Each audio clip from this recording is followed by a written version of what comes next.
Hi there. For this Vault episode, I'm at some exotic beach with scantily clad types, probably Russ, but I went all the way back to June 2017 for an old episode of Secure Digital Life. It was number 18, where Russ and I were talking about college degrees in cybersecurity.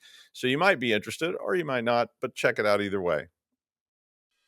This is a Security Weekly production for security professionals by security professionals. Please visit securityweekly.com/subscribe to subscribe to all the shows on our network.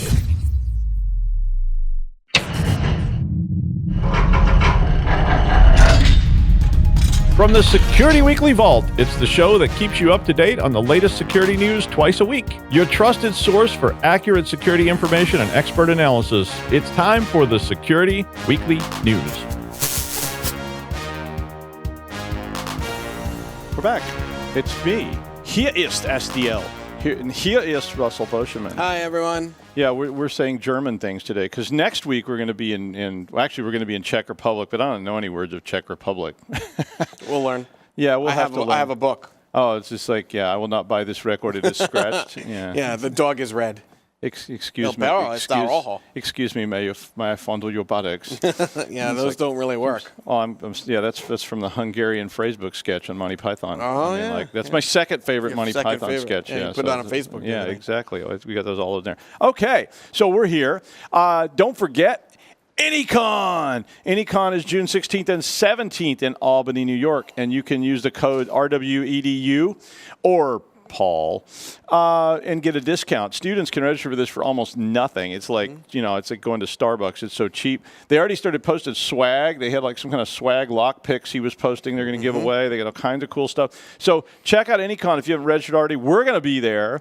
The other people from Security Weekly are going to be there. There's going to be a Security Weekly table. There's going to be a Roger Williams table. We're going to have all kinds of stuff. And we're trying to come up with some swag too, because last time we just gave people like, little cans of cat food that I had left over that had expired or something. But, you get whatever you get, so you just kind of have to live with that.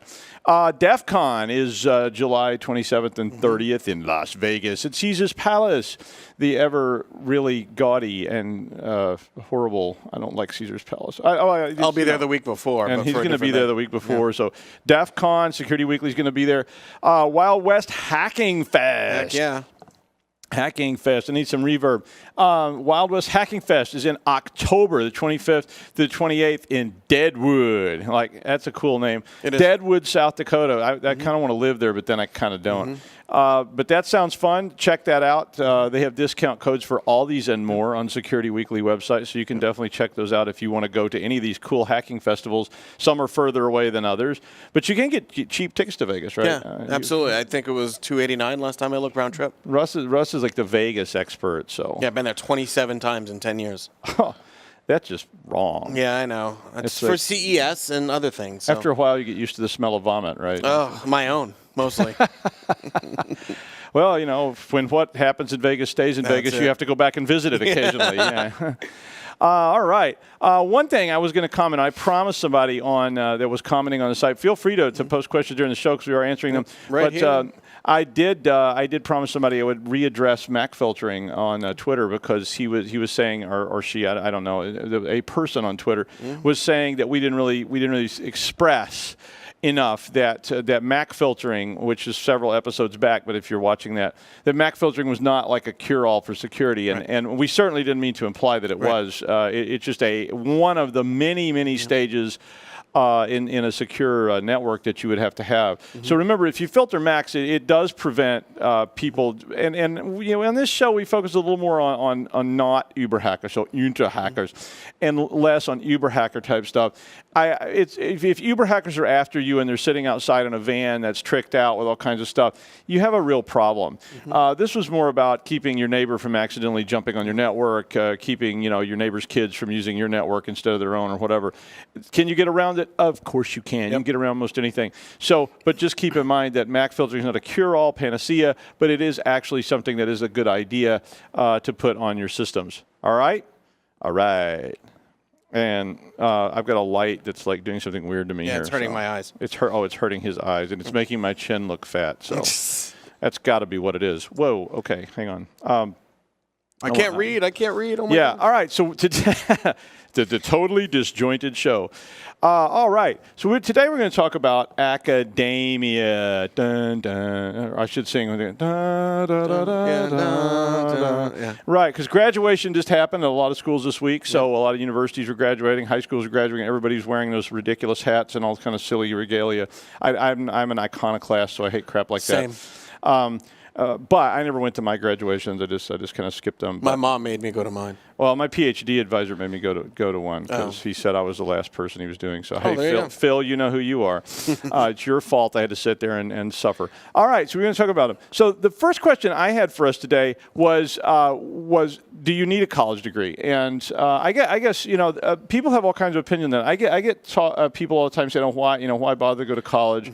I could just get a job and I can make more money and blah blah blah. And I mean, I'm not going to diss that. I'm not going to diss that position. And remember, we're just talking about cybersecurity here too. So this is not about anything Quantum physics or welding. I mean, it's not about any of those things. So this is just about cybersecurity. I guess my general opinion of it is that it depends on your skill set. If you're somebody who can walk out of high school and say, I got this huge skill set, and I could get a job at Black Hills or some cool place like that.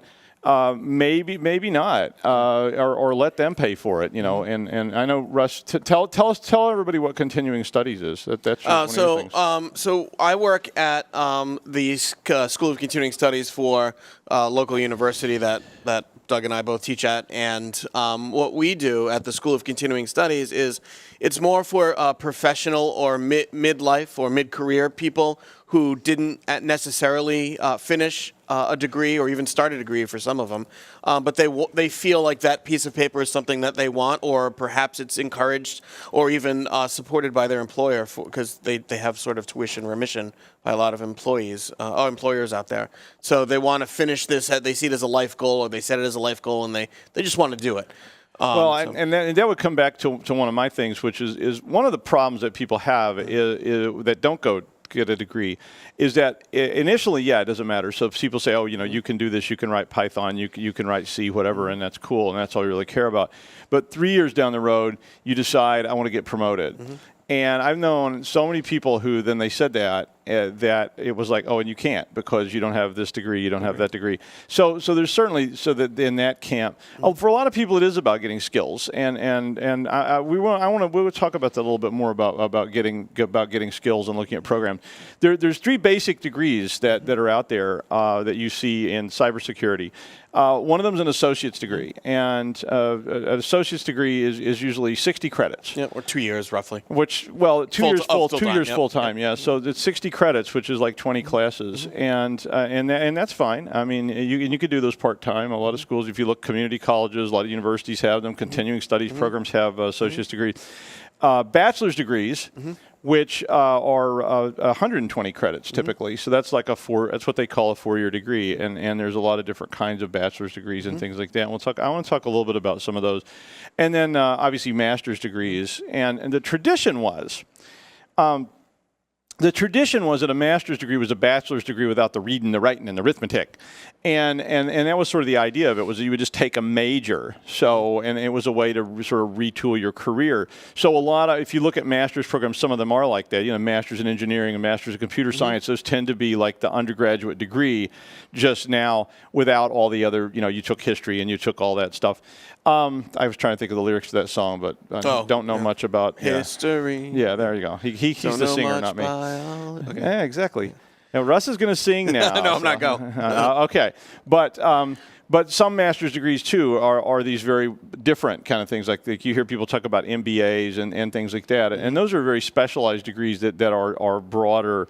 Kind of things. But you can see masters in computer science and now masters in cybersecurity degrees spring up all over the place. And there's even PhD degrees in cybersecurity, but we're going to talk about those today. That's a little beyond the scope, I think. So let's just talk about there's really, to me, there's different avenues people have gotten into this field, and the ones I listed were computer science, which was probably the most common one. Computer information systems or management information systems, which are two things that kind of came about in the 80s and the 90s. Information technology, which is something that sort of started later in the 90s to 2000, and then today there actually are degrees in cybersecurity. Yep. You have any? No, I mean, I think that covers it mostly. So MIS, CIS, and then any kind of specialization within those fields was always treated as a specialization as opposed to a degree in that particular area. But the further you get up in education, if you decide to go that route, the more specialized you need to focus. I mean, so they say. But that's really what that's all about. So. Well, to me, cyber is this. I was talking to some guy about that called me. I don't know. He was from some company earlier today. Hi, if you're listening. He was asking me about like career, and one of the things I always tell people about cybersecurity is that it's this big bag of tools because it's a very difficult thing to some degree because it encompasses so much. And there are all these specializations in it, but you get pieces of computer science, you get pieces of computer information systems, technology, networking, and all those other things. And there are degrees in networking and network engineering and computer science engineering and all these different kind of fields.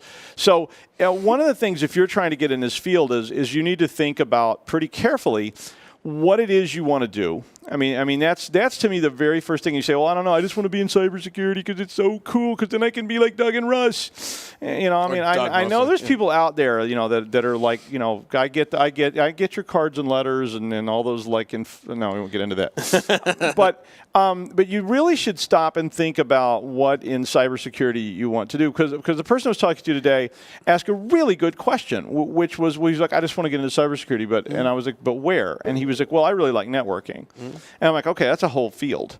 That there's not just this thing called cybersecurity. There's jobs called cybersecurity. So I'll throw out a couple of sites. So Monster.com and Dice.com are two really good places to start. And they didn't. If you guys want to sponsor me, you know who you are out there.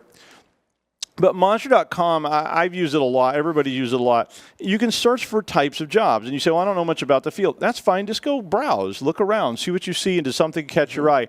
Maybe you go to some of these conferences and you talk to some people. You watch Security Weekly, watch Security Digital Life, talk to us, hit the site up, ask questions, whatever. And you'll start to get a feel for those kind of things. One thing about the industry, a lot of people in the industry really, really, really like to talk about what they do because we all like it a lot and we find it fun and we've been doing it for a long time. So you can usually get a lot of feedback just from practitioners in the industry about that. Once you've done that, you really ought to sit down and think about what are those entry-level jobs that you want, because there's a lot of different things. I mean, there's everything out there from like programs, like applications developer, to firewall analyst, to malware analyst, to this whole spectrum of weird things.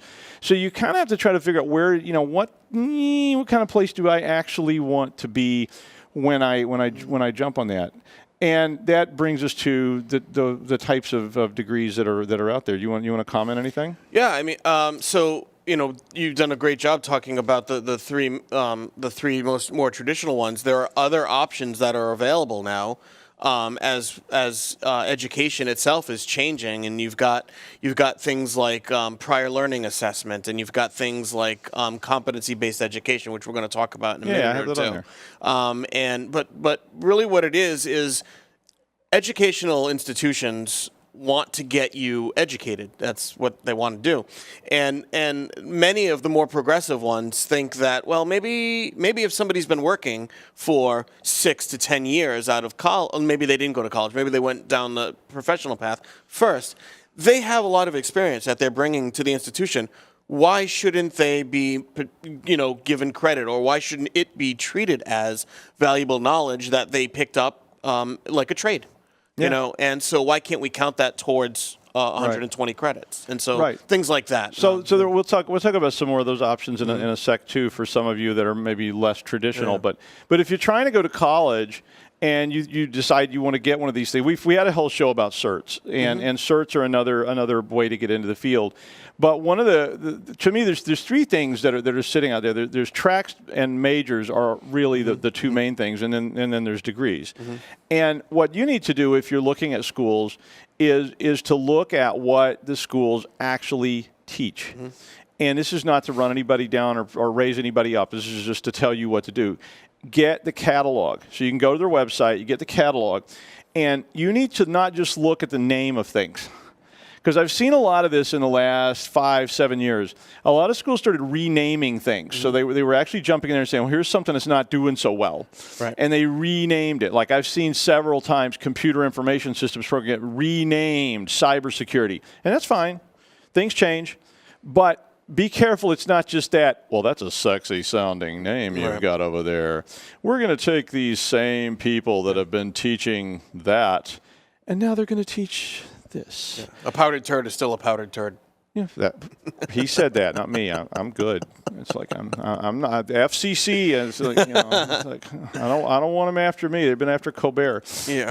But look at that catalog and see what courses you're actually going to take. And even if you say, well, this really does look like cybersecurity, be sure that what they're teaching and the direction they're teaching it is where you want to be when you roll out the door, because you're getting ready to invest. Even an associate's degree, you're investing 2 years of your life, or if you're doing it part-time, even more. So as you spend all that time, you're going to need to actually focus on what you want to study. And we hear people say that. I hear people tell me that I went to school and I didn't like what I studied and it was a waste of my time. I'm like, well, then why did you do it? Like, if it's a waste of your time, you're wasting a lot. So find something that works for you. And you can look at the catalog and you can see what courses do they teach. Do I want to be more of a programming-oriented person, so they got lots more coding? Or do I want to be more of a networking-oriented person, they got lots more networking? Or then you may look at it and you go, wow, this is all theoretical. Because I've seen those programs where, and I mean, it's fine. I'm not criticizing them. But it's like, if that's not what you want, and you jump in there and the whole thing is a theoretical course, that's a problem. And look at who's teaching it, because you want people that know what they're doing. And if it's just a bunch of dusty old professors reading to you out of a book, present company excluded. Like you and I were looking at competitive programs throughout the Northeast region maybe a couple of weeks ago. Because we're going to take them out. We're coming for you. And we were looking at, so obviously a bunch of schools, and we saw a couple of schools. Our program, right, is unique in that it introduces, and I think in a very holistic way, digital forensics, which was not necessarily part of some of the other programs that we're looking at competitively. Well, and that's a good example. And I don't want this to be an infomercial. No, I know you're not. No, I'm just saying. I was thinking to myself, but I mean, digital forensics is a good example, because a lot of schools jumped into digital forensics because it was very popular in the early part of 2000. They started teaching those curriculums, which is great because we need those people too. But be careful if you're looking. It may be called cybersecurity. You look and it's like, well, it's really just digital forensics, and they renamed it or whatever. And I'm not trying to criticize anybody, but you should look at what that major actually does, because they're so different. When I go look at these things, I see so much variation in what people are studying.